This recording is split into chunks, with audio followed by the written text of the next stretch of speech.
एक बड़ा जहाजी बेड़ा ईरान की ओर बढ़ रहा है। ये खुद अमेरिकी राष्ट्रपति डोनाल्ड ट्रंप के शब्द हैं। उनका कहना है कि ये सेना बहुत शक्तिशाली है और पहले से ही आगे बढ़ रही है, लेकिन साथ ही वे ये भी कहते हैं, उम्मीद है कि हमें इसका इस्तेमाल नहीं करना पड़ेगा। तो वास्तव में क्या हो रहा है और अभी क्यों? पिछले कुछ दिनों में मध्य पूर्व में तनाव वर्षों में ना देखे गए स्तर तक बढ़ गया है। इन सब के केंद्र में है ईरान, जो बड़े पैमाने पर आंतरिक विरोध प्रदर्शनों, आर्थिक गिरावट और अंतर्राष्ट्रीय दबाव का सामना कर रहा है। और दूसरी तरफ संयुक्त राज्य अमेरिका, जो अब क्षेत्र में अपनी सैन्य उपस्थिति को नाटकीय रूप से बढ़ा रहा है। राष्ट्रपति ट्रंप ने पुष्टि की कि यूएसएस अब्राहम लिंकन विमानवाहक पोत के नेतृत्व में एक प्रमुख अमेरिकी नौसैनिक बेड़ा क्षेत्रीय जल सीमा में पहुंच गया है। ये केवल प्रतीकात्मक नहीं है। एक विमानवाहक पोत स्ट्राइक ग्रुप मूल रूप से एक तैरता हुआ सैन्य अड्डा है, जो हवाई हमले करने, अपनी रक्षा करने और महीनों तक सैन्य अभियान जारी रखने में सक्षम है। हाल ही में एक साक्षात्कार में ट्रंप ने इस तैनाती के बारे में स्पष्ट रूप से कहा, हमारे पास एक बड़ा जहाजी बेड़ा है जो बहुत शक्तिशाली है। उन्होंने इसकी तुलना वेनेजुएला के पास पिछले अमेरिकी नौसैनिक अभियानों से की, लेकिन इस बात पर जोर दिया कि ये अभियान उससे भी बड़ा है। साथ ही उन्होंने जोर दिया कि इसका उद्देश्य युद्ध नहीं बल्कि रोकना यानी डिटरेंस है। ट्रंप ने यह भी दावा किया कि ईरान बार बार संपर्क कर रहा है। उन्होंने कहा कि तेहरान एक समझौता करना चाहता है और बात करना चाहता है। तो इस बड़े जहाजी बेड़े में क्या क्या शामिल है? इसके केंद्र में परमाणु ऊर्जा से चलने वाला विमानवाहक पोत यूएसएस अब्राहम लिंकन है।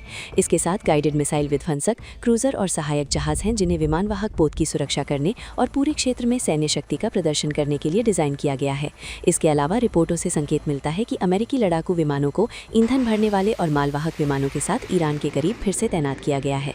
सैन्य विश्लेषकों का कहना है कि इस स्तर का तालमेल सामान्य नहीं है और ये एक स्पष्ट संदेश देता है।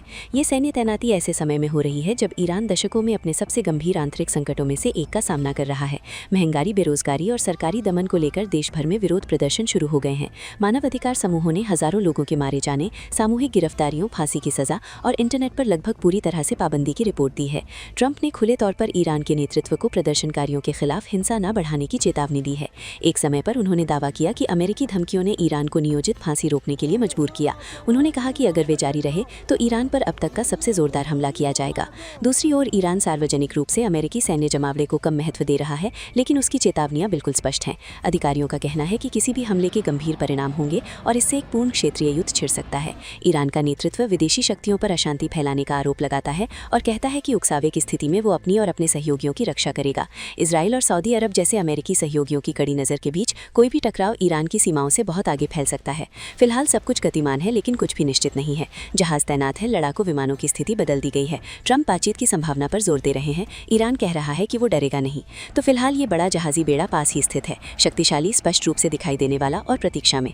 क्या ये बातचीत के लिए मजबूर करने की चेतावनी है या किसी बहुत बड़ी टकराव की शुरुआत?